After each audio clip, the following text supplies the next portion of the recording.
It is Wednesday, my dudes.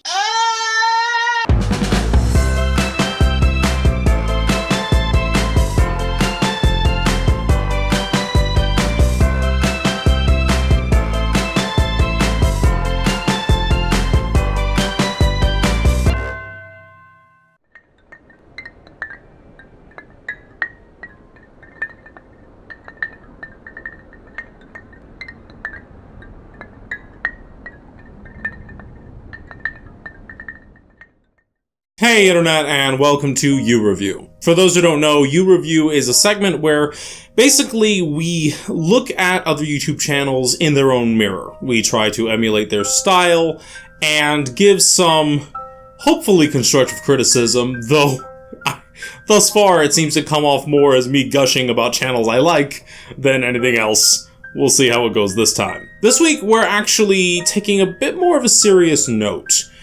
As you've seen, this week's review is on a channel called the Lorerunner. The Lorerunner style is a lot more informal. It's a lot more like a discussion and almost a lecture, but not in a bad way. In a very good way. In something that you're interested in hearing about and learning about. So obviously that's why the format this week is going to be a lot more slow-paced and a lot more of just a discussion and me talking about, in general, the Lorerunner's history, my personal history with the Lorerunner, how I came to find him, and what I guess espouse about his channel and what he's trying to do in general. So in true Lorerunner fashion, I have notes and no script whatsoever this week. This week is going to be strictly just me talking and going off of notes. So we'll see how it goes. So I first subscribed to the Lorerunner, or as he was known then, Arkanjaya, back when he made his video about the Mass Effect 3 ending. I'm gonna guess a lot of people found him back then. It was a very tense time for a lot, and he basically came out with a video talking about what he would have done differently.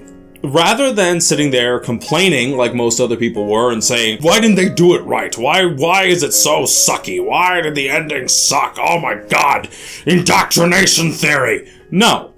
He sat there and he just talked about what he would have done to change it. This struck a chord with me because for the first time, and I was not happy at the time. I've come to accept the Mass Effect 3 ending. It is what it is, you know?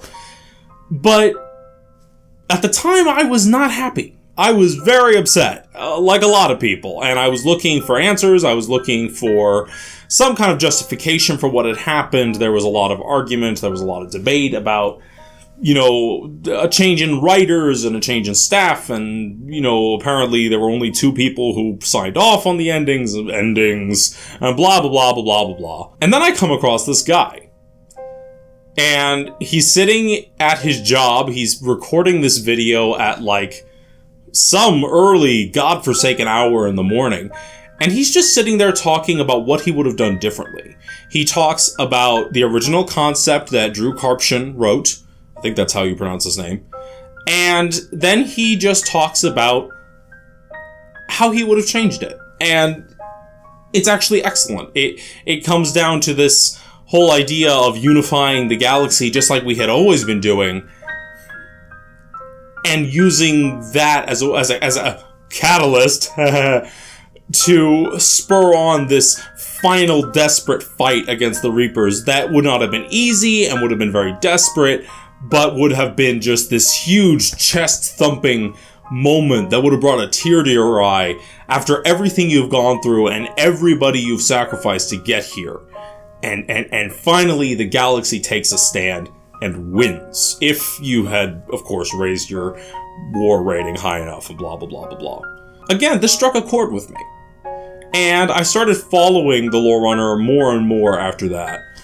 And he talked about all kinds of stuff, mostly gaming related, but also films and TV series. He's a huge Star Trek nerd like myself, so I found myself listening to his commentary while I was at work or doing something else. I'd just plug in my headphones and just listen to his ruminations, as he calls them. Just these lore runs of different series and looking at details and really picking stuff apart. Now, I say his stuff is interesting, but it is not brief. If there's one thing that his fan base knows him for, and we've, I guess, come to love him for, it is the fact that his videos go on. And they go on.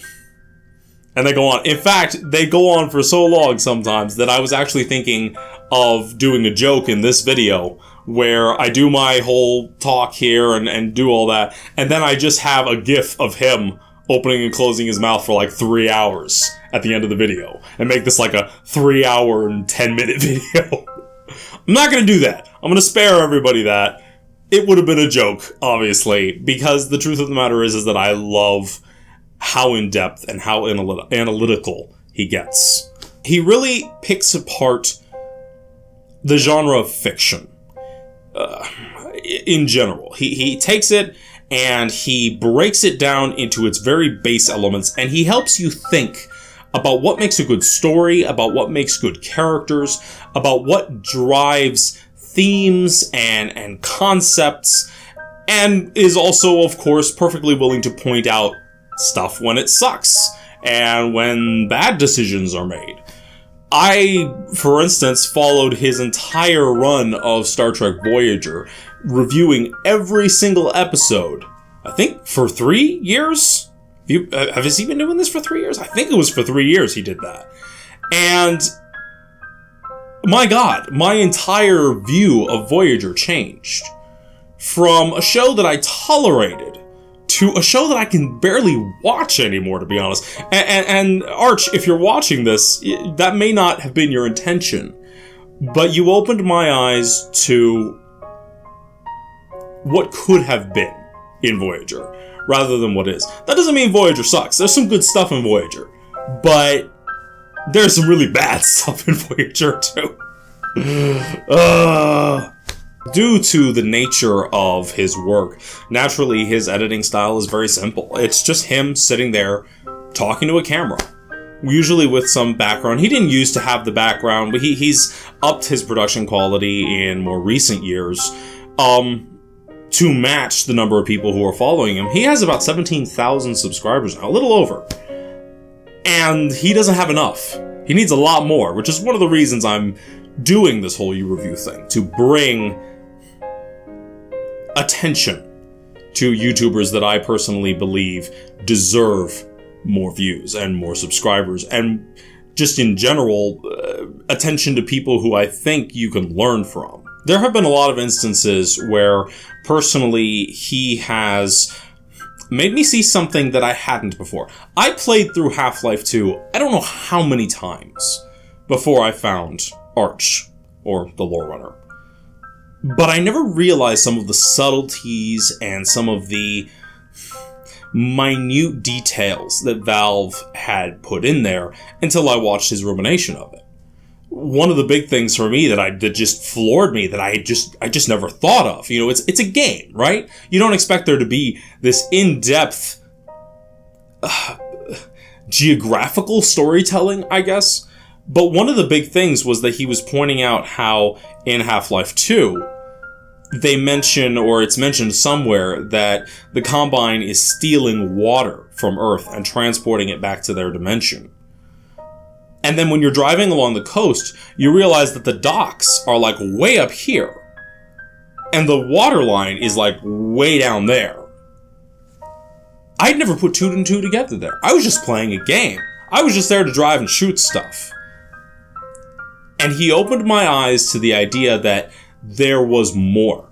There was more storytelling going on. Now, not all games do that, obviously.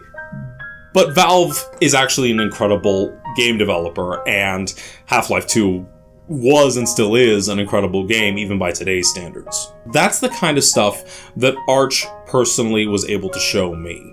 He helped me to be a better writer. He helped me to look at stories differently. And if there's one thing I always try to do, it is look at media and surround myself with people who can teach me something, that challenge me, that push me past just existing into learning. Arch is one of those people. The Lorerunner is one of those people. And he's honestly been a sort of odd mentor in a way, because I write my own stories. My wife and I are actually working on a huge kind of steampunk fantasy setting, and a lot of my core concepts don't come straight from him, but take rules from him. One of the major things he's always said about science fiction is that the science, or in this case the magic, does not have to follow science. It doesn't have to necessarily make absolute sense. The warp drive, while theoretically possible, is still a stretch. But for him, the number one thing is consistency. If you introduce something, technology or magic or something that works in a certain way, be consistent with it. That was the biggest lesson that I could ever take away from his videos. And there are a lot of videos. The guy has uploaded so many over the years. And he's had over, I think, a 5+ year career. Actually, I think he started in 2010. Yeah, I think he started in 2010, so it's been like 7 years.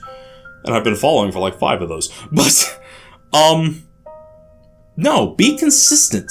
Have a flowing rule set to your science or your magic. If it works in a certain way, don't suddenly have it completely break all the rules unless there's a darn good reason for it. Like I said, he does have a lot of videos. I have not watched all of them.